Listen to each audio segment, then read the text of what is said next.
우리 함께 찬양함으로 고난주간 특별 새벽기도회 둘째 날 예배를 시작하겠습니다.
주님 감사합니다.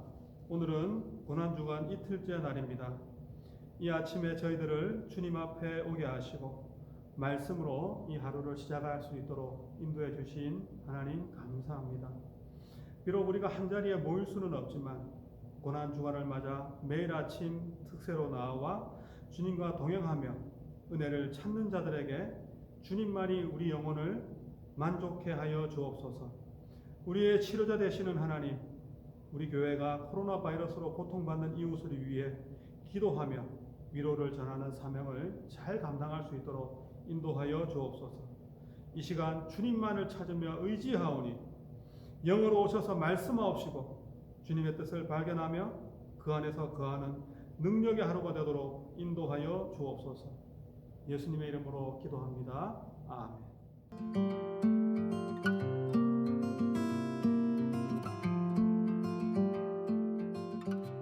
마가복음 12장 1절에서 12절 말씀입니다. 예수께서 비유로 그들에게 말씀하시되 한 사람이 포도원을 만들어 산울타리로 두르고 집자는 틀을 만들고 망대를 지어서 농부들에게 새로 주고 타국에 갔더니 때가 이르매 농부들에게 포도원 소출 얼마를 받으려고 한 종을 보내니 그들이 종을 잡아 심히 때리고 거저 보내었거늘 다시 다른 종을 보내니 그의 머리에 상처를 내고 능욕하였거늘 또 다른 종을 보내니 그들이 그를 죽이고 또 그 외 많은 종들도 덜어는 때리고 덜어는 죽인지라. 이제 한 사람이 남았으니 곧 그가 사랑하는 아들이라. 최후로 이를 보내며 이르되 내 아들은 존대하리라 하였더니 그 농부들이 서로 말하되 이는 상속자니 자 죽이자 그러면 그 유산이 우리 것이 되리라 하고 이에 잡아 죽여 포도원 밖에 내던졌느니라. 포도원 주인이 어떻게 하겠느냐? 와서 그 농부들을 진멸하고 포도원을 다른 사람들에게 주리라. 너희가 성경에 건축자들이 버린 돌이 모퉁이의 머릿돌이 되었나니 이것은 주로 말미암아 된 것이요 우리 눈에 놀랍도다 함을 읽어보지도 못하였느냐 하시니라. 그들이 예수의 이 비유가 자기들을 가리켜 말씀하심인 줄 알고 잡고자 하되 무리를 두려워하여 예수를 두고 가니라.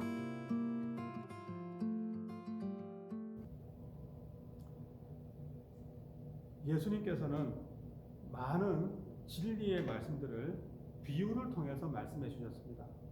비유는 파라볼레라고 하는데, 파라 옆에, 볼레 옆에 던져둔다는 그런 뜻입니다. 그래서 비유는 예수님께서 메시지를 감추실 때 쓰셨던 예수님의 흔한 교훈의 방식이었습니다. 예를 한번 들어보겠습니다. 노목사가 잘생겼나 못생겼나 그렇게 할 때에 저 혼자 여기 세워두면 잘 모릅니다. 만약에 제 옆에 송중기나 조인성을 세워두면 우리 노목사 참 안타깝다, 어정쩡하게 생겼네, 이렇게 대번 비교가 되겠죠. 그래서 이 비유라는 것은 감추어진 뜻을 드러내기 위해서 실내로 드는 것입니다. 오늘 비유는 어제 말씀 마가복음 11장에서 이어지는 그런 말씀입니다. 어제 새벽기도 내용이 무엇이었습니까? 예수님이 저주하신 그 무화과 나무 이야기, 그 사이에 예수님께서 성전을 청결케 하는 이야기가 나옵니다. 그런데 그것을 지켜보고 있던 대제사장, 서기관, 그 장로들이 도대체 그 예수님을 보면서 도대체 네가 뭔데? 네가 무슨 권세로 이런 일을 하느냐고 질문을 합니다. 이 종교 지도자들은 예수님이 누군지 아직 감을 못 잡고 있다는 것입니다. 그래서 예수님은 이 대적자들의 공격적인 그 질문에 어쩌면 마지막 수단으로 이 비유라는 설명을 통해서 예수님이 그 감추고 싶었던 그 메시지를 이렇게 오늘 비유를 통해서 드러내신다는 것입니다. 그것이 이야기로 구성되어 있습니다. 오늘 1절 말씀을 보겠습니다. 예수께서 비유로 그들에게 말씀하시되 한 사람이 포도원을 만들어 산울타리로 두르고 집 짜는 틀을 만들고 망대를 지어서 농부들에게 새로 주고 타국에 갔더니. 한 사람이 포도원을 만듭니다. 그리고 농부에게 맡기고 다른 나라에 갑니다. 이제 수확철이 되니까 소출이 좀 남았나? 그래서 그 종들을 보내서 소출을 좀 가져오라고 부탁을 합니다. 그런데 이제 처음에 보내니까 종을 막 때려서 보냅니다. 머리에 상처를 냅니다. 종을 죽이기까지 하는 거예요. 그래서 네 번째까지 계속 이 못된 짓을 하는 것입니다. 이제 한 사람이 남았습니다. 6절부터 보겠습니다. 이제 한 사람이 남았으니 곧 그가 사랑하는 아들이라 최후로 이를 보내며 이르되 내 아들은 존대하리라 하였더니 그 농부들이 서로 말하되 이는 상속자니 자 죽이자, 그러면 그 유산이 우리 것이 되리라 하니 하고 이에 잡아 죽여 포도원 밖에 내던졌느니라. 지금 예수님께서 이 비유로 말씀하시는 어떤 의도가 있었던 것 같습니다.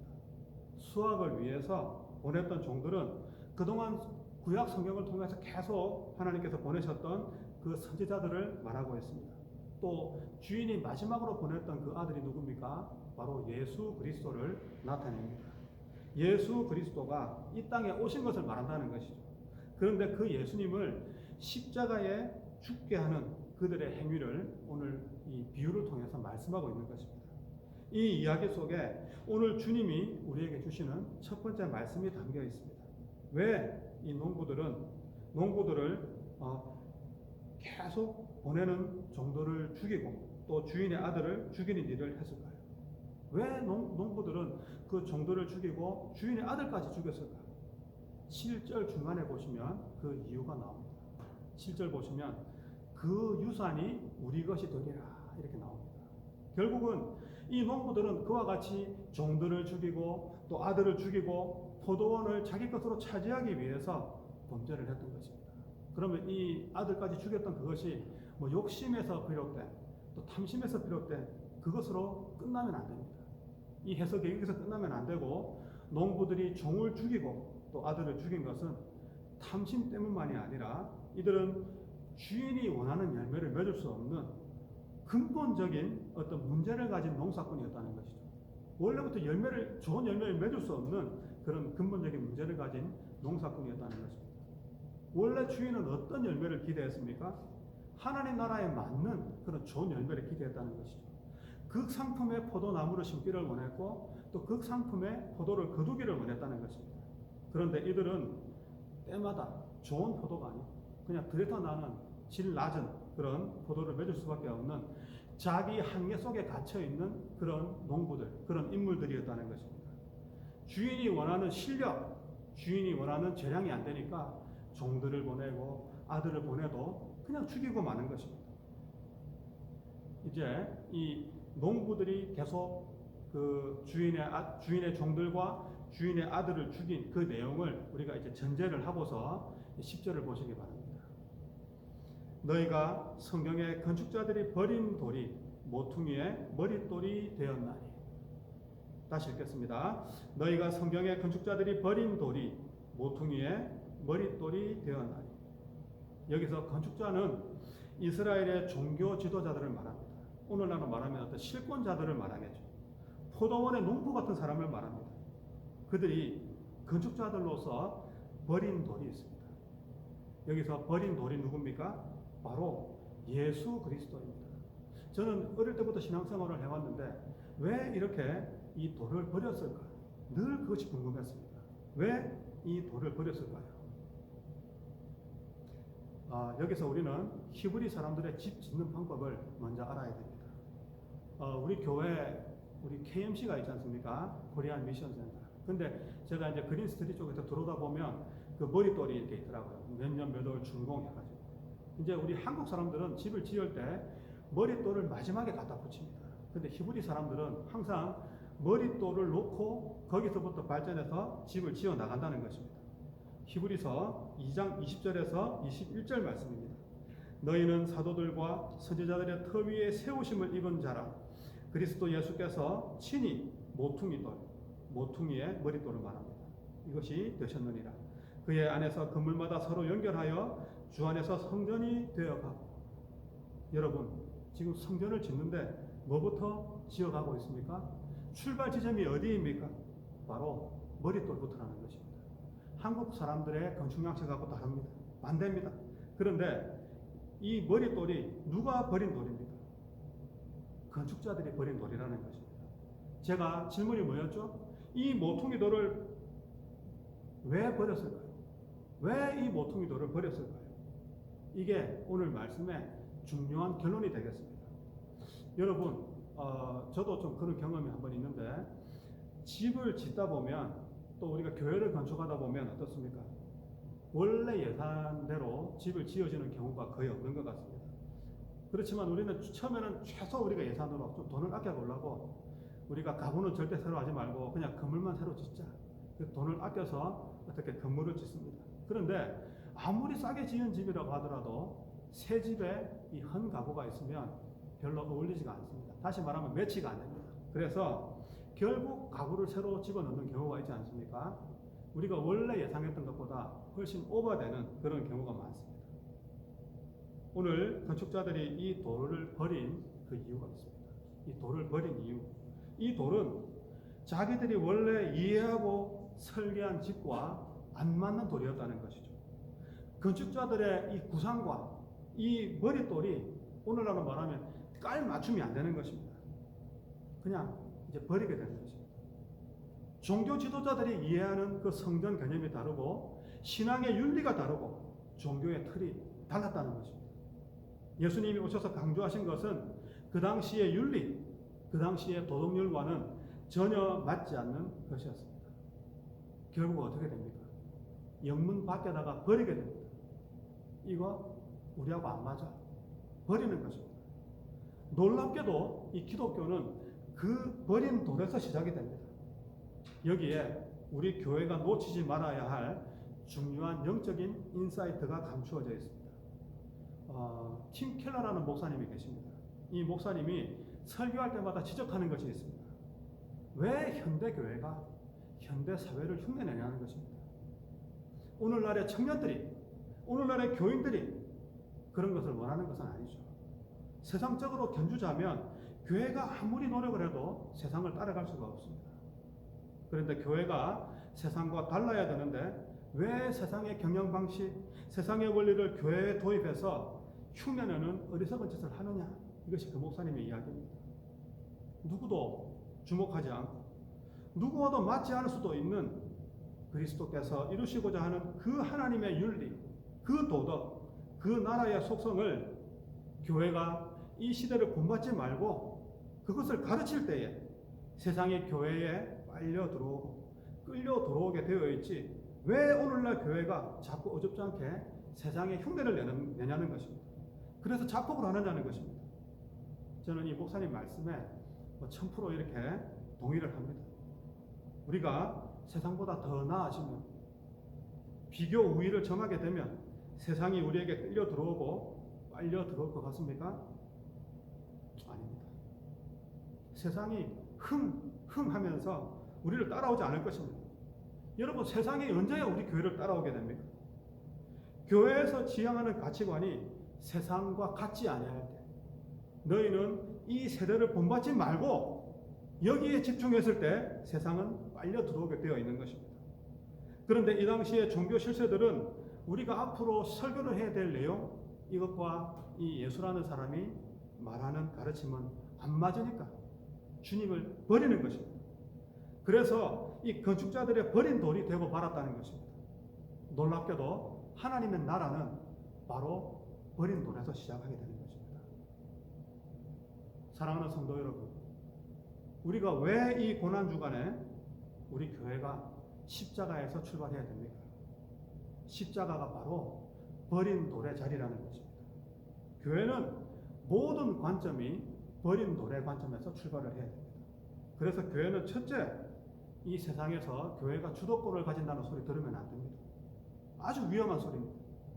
예수님이 우리 보고 너희들 세상에서 주도권 가져 이렇게 말한 적이 한 번도 없습니다. 그렇게 가르친 적이 없어요. 미랄이 되라.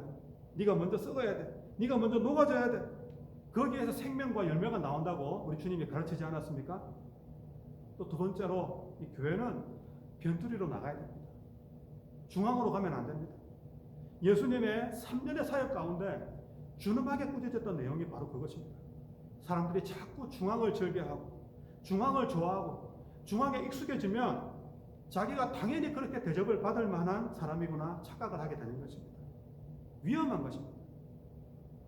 언제나 하나님의 역사는 중앙에서 시작한 적이 없습니다. 죄송하지만 늘 사람들이 주목하지 않는 변두리에서, 광야에 외치는 소리에서, 아무도 주목하지 않는 곳에서 하나님의 기뻐하시는 소리가 있었고 하나님이 기뻐하시는 영성이 거기서 싹트기 시작했다는 것입니다.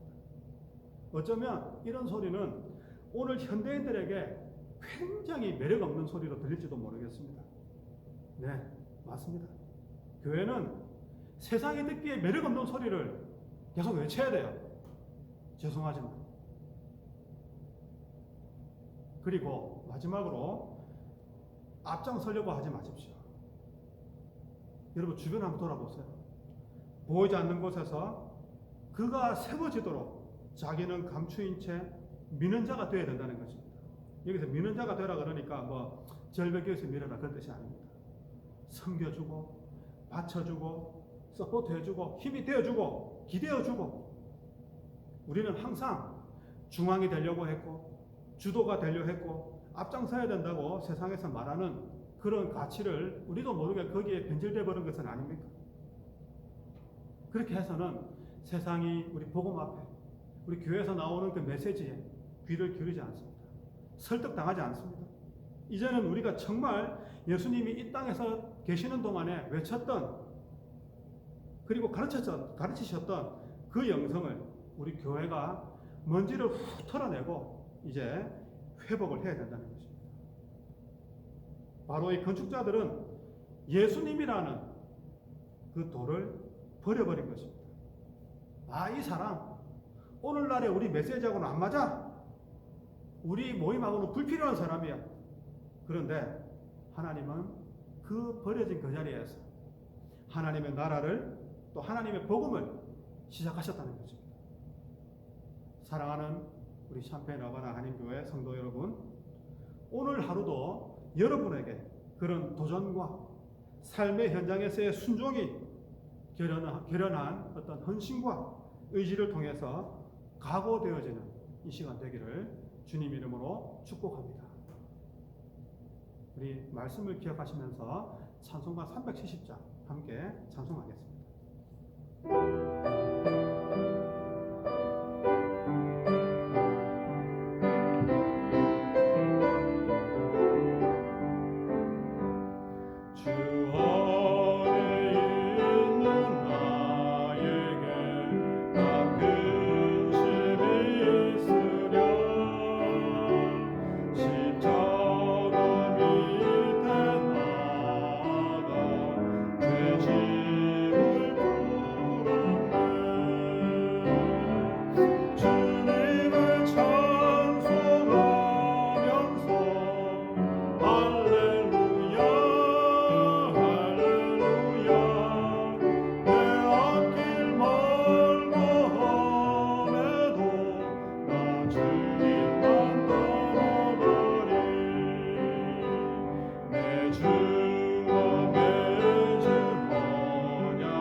하나님 아버지, 오늘 고난주간 둘째 날 특세를 통해 주님이 원하시는 것이 무엇인지를 함께 볼 수 있도록 인도해 주신 것을 감사드립니다.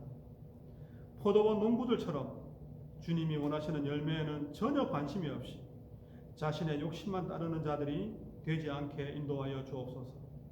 또한 말씀을 통해서 내 잘못과 내 허물이 드러나게 될 때 그것을 감추려 하거나 회개하기를 거부하는 완악한 심령이 되지 않도록 인도하여 주옵소서.